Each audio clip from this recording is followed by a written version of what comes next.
So today I'm going to be ranking all the Star Wars movies in the Star Wars saga, seeing as the whole thing's over with the Rise of Skywalker. I think I'm going to start doing more of these tier lists, you know, just to give my basic thoughts and opinions on a lot of these movies that I watch. So let's start. We're going to go from the bottom up with this. So starting at the very bottom, my least favorite Star Wars movie. And just to make it clear, I actually don't hate any of these movies. I just it's kind of like Jurassic Park, where there's not one movie that I dislike. There's just things in the movies that I dislike. And there could be more things in that movie I dislike than others. So starting at the bottom, we've got Attack of the Clones. Put in C tier. Attack of the Clones, I think, is probably the most boring Star Wars movie, in my opinion. I don't think things don't really get good until the whole Geonosis sequence takes place. All the stuff with Anakin and Padme, their relationship, I think that needs no introduction. Yeah. The thing, like I said, there's still more good stuff in this movie than bad. For one thing, Jango Fett is one of the best prequel characters in my opinion, and I think this was a great showing for him. I think this is what really brought Temuera Morrison into the Star Wars. He's such a great actor in a lot of our opinions, and I think this movie had a lot to do with it, especially now that he's going to be in The Mandalorian. Of course, the Geonosis fight is amazing. It's the start of the Clone Wars, which is, as of now, probably one of the most beloved time periods in the Star Wars franchise. So yeah, there's a lot that the Attack of the Clones gave us, but yeah, I think all the stuff that happened on Tatooine between Padme and Anakin and, all that stuff, it did feel like kind of a drag, in my opinion.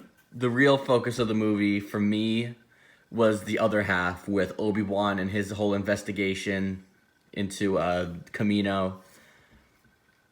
So now my second least favorite Star Wars movie would be Solo.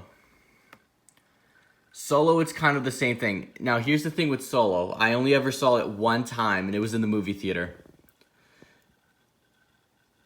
And it was good. I did like it a lot. I think it suffers the same problem I had with Attack of the Clones, where it did kind of become boring at some points.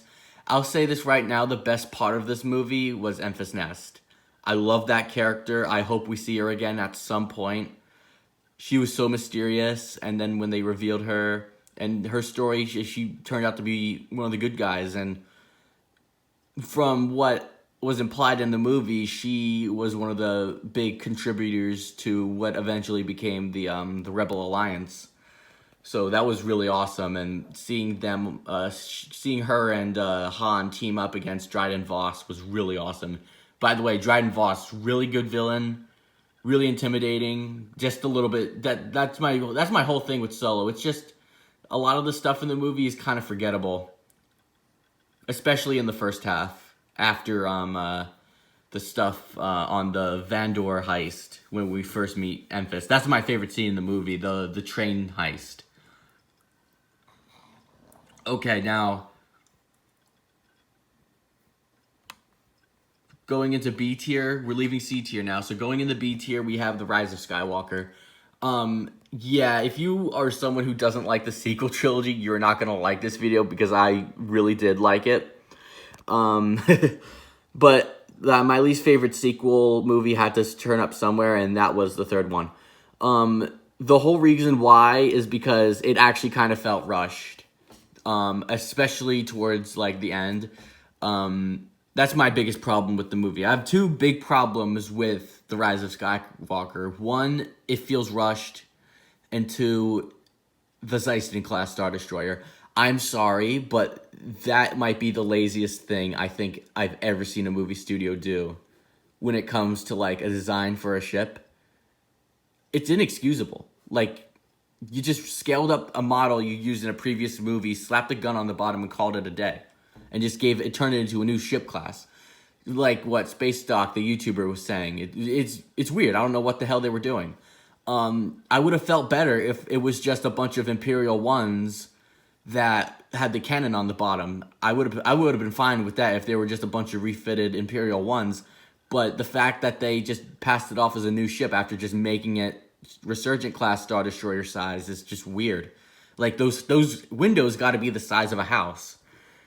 So, pretty much it. Now, for the good stuff about the movie, this might be the best showing for Kylo Ren. I think with every movie, Kylo Ren got better. And I think this is also Rey's best showing. This is a very good movie for all the new characters introduced. Especially, Finn, Poe, they're back together doing missions. They were great. The sad parts of this movie, it got really sad. Especially when Leia passed away. That was the saddest scene, I think. I almost cried when freaking Chewie, just fell to his knees. I feel bad for Chewie, honestly. And another good thing, Palpatine was amazing in this movie. I don't think his showing in this movie was as good as it was in Revenge of the Sith, which we'll get to in a bit, but it was still great. Let's see. But one more thing, another thing I liked is Exegol. Honestly, as a Sith planet, I actually like Exegol more than Korriban. I mean, to me, Korriban is basically just Venom from Star Fox. Exegol, I don't know, it looks more appealing to me, and that's why So, next, going into B tier, is The Phantom Menace. This movie was my jam when I was a kid. I loved this movie as a kid. The only reason why it's in B tier is that whole section on Tatooine I found to be boring. I usually skip that part of the movie. All the stuff with Naboo and the Trade Federation. I was just talking to someone about this on Disney Amino. All the stuff with Naboo and the Trade Federation was great. Qui-Gon Jinn is one of the best Jedi characters in the franchise. And Darth Maul was kind of boring in this movie because he only talked once, but Darth Maul, because of the Clone Wars, Darth Maul is now one of my favorite characters in the franchise. So yeah, big credit to, and also the sound design in this movie is probably the best. In my opinion, I had talked with one of my Star Wars fans who was a teacher back when I was in high school about it, and he agreed with me. This movie probably has the best sound design out of all the movies. Just that scene where the AATs come over the hill and they just start firing volleys of freaking cannon fire towards the Gungans is freaking awesome. One of the best scenes in this movie. So yeah. Now, going into A tier, we're going to have The Last Jedi. This movie got way too much shit. Honestly, I think it was way overblown. The two things I didn't really enjoy about the movie were the Canto Bight scene, and pretty much the fact that Rose did all that crap with the ski speeder and saving Finn. Now, to be fair, if Rose didn't save Finn and he died, I would have burst into tears because Finn is probably my favorite new character besides Kylo Ren. But I'm glad. Listen, Rose, I'm glad you saved him, but your reasoning, I'm gonna have to hear more from that because I don't think that made sense in my head the first time. Other than that, I think it was great. The Rian Johnson, you might not like his writing, but his directing skills are unparalleled. Definitely one of the best looking Star Wars films ever. I think they did a great job with Luke. A very, very good send-off for Luke Skywalker. I know a lot of people didn't enjoy it, which is obvious, but whatever. Luke's death in this movie was great. Kylo Ren got a really good showing. I honestly didn't see Snoke's death coming. I know that might sound weird, but I did not see them killing Snoke this early. Now the next one, Revenge of the Sith, is up next.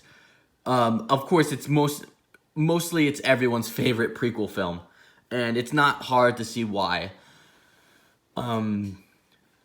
Yeah, General. This is everyone. Usually, most people are introduced to the character of General Grievous through this movie, and he's cemented himself as a very iconic character in the Star Wars mythos. So kudos to Revenge of the Sith for doing that. Definitely, I think Revenge of the Sith might also be one of the most emotional Star Wars movies and the best showing for Palpatine. The only thing that carries this movie down in any way, at the middle section of the movie, it does kind of drag just a little bit, just a little bit. I might have to give it a rewatch. It might go up higher. But the final fight scene, Obi-Wan versus Anakin, one of the best lightsaber duels in the franchise. It's a very tragic movie. Just like, Palpatine talking about the tragedy of Darth Plagueis the Wise. Next, we have The Force Awakens. I have a really tough time separating which two sequel films I like better. The Rise of not The Rise of Skywalker. The Last Jedi and The Force Awakens. I go between these two all the time because they're both really good films in my opinion. The Force Awakens, the one problem I do have with it is it did give people a good reason to call Rey a Mary Sue. I don't think she is, by the way, but this movie did not help her case that much because she did get off a little bit easy in some situations. But, like, some of the stuff that people criticize for her just doesn't make sense, knowing where Rey came from and, like, where she was raised. Oh, she knows how to pilot a ship. Dude, she's been inside fucking Star Destroyers, like, taking their parts out. Of course she knows what all those mechanical stuff does. So, rant out of the way. This movie is probably one of the best when it came to the villains. Starkiller Base, of course, was just your glorified Death Star ripoff, and that was probably my least favorite part of the movie, is just that Starkiller Base existed. But, I mean, the name's cool at least. Kylo Ren cemented himself as an iconic villain immediately. I was very skeptical going in about Kylo Ren, but immediately as soon as he showed up and started talking the talk and friggin' walking the walk with his force powers, I loved him immediately. He was a very good introduction for Kylo Ren. And that scene where Finn and Poe are on the Star Destroyer is what brought my love for Star Wars back after being in a hiatus for a really long time. Yeah, that was one of the best scenes in the movie. And then Han dying was just a huge shock. I did not see that coming. My family, we were sitting in the theater, and my family was just covering their faces like, oh no, Han's dead. Let's see. Okay, last one in the A tier is Return of the Jedi. I have not seen this movie in a while, and I think really the big section of this movie that what makes it go on here is the whole Endor sequence, minus the Ewoks. It's one of the best sequences in the franchise. The Death Star, Luke confronting Palpatine and his dad, and then the whole fight going down below with the AT-STs in the forest. Great stuff. This is one of the best final acts in the Star Wars movies ever. One thing I didn't like about it was it's the same thing with the Revenge of the Sith, where the middle part kind of dragged on a little bit, but that's really much all I can say. I'm definitely keen on giving this movie a rewatch. Now, finally, we're going into the S tier, starting with Rogue One. By far, and I know it's an unpopular opinion, but this is by far my favorite movie that was released by Disney. For Star Wars anyway. The soundtrack is amazing. I think Michael Giacchino did an amazing job here with all the new themes, and especially the Imperial theme. Krennic is one of the best Star Wars villains out there. He's so pompous and he has such a freaking ego. It's hard not to love him for it. And the fact that he's got a cape and all these Death Troopers. Yeah, Death Troopers are amazing. My favorite trooper class in the franchise. I can't get enough of the Death Troopers. I'm so glad they showed up in The Mandalorian. The ending surprised me too, not only just with that sequence with Vader in the hallway, but the fact that all the characters died at the end. It's something I didn't really see coming. Like, oh, are we gonna like have a Captain Rex thing where we like see these people in the background of like some shots? But no, they're all dead. Everyone on Scarif died. Yeah, and every scene in this movie is really awesome to watch. I don't think it drags anywhere. I think it has a very good pacing to it. It's not like The Rise of Skywalker where it feels like it goes really fast. This movie, I think, is perfectly timed, perfectly paced. Now the final two, it's fairly obvious. These are the two Star Wars movies I come back to the most. So here we have A New Hope. Self-explanatory. The New Hope is what got everything started. It's a classic. Everyone in my family who was born around that time said Star Wars was on top of the world. This movie was on top of the world, at least until Empire came out and freaking destroyed it and knocked it out of the water as one of the best sequels ever. There's really not much I can say about A New Hope that hasn't been said. Great showings for every character. Great start to the saga. Now, of course, we're gonna. If it's The Empire Strikes Back. That's my favorite Star Wars movie, and everyone knows why. Go watch a review of The Empire Strikes Back, and that's probably the same reason I like the movie. It's not only a classic, it has some of the best twists in cinema history. Anything you really see from Star Wars to this day is always compared to Empire. Like, all the way to The Last Jedi, The Rise of Skywalker, to Rogue One, to Solo. Every Star Wars movie past this one has to live up to The Empire Strikes Back in some way. And well deserved, because this movie is amazing. So this video is already getting long, and I already plan on making another tier list soon. So I hope you like this tier list for the Star Wars movies. And yeah, see ya.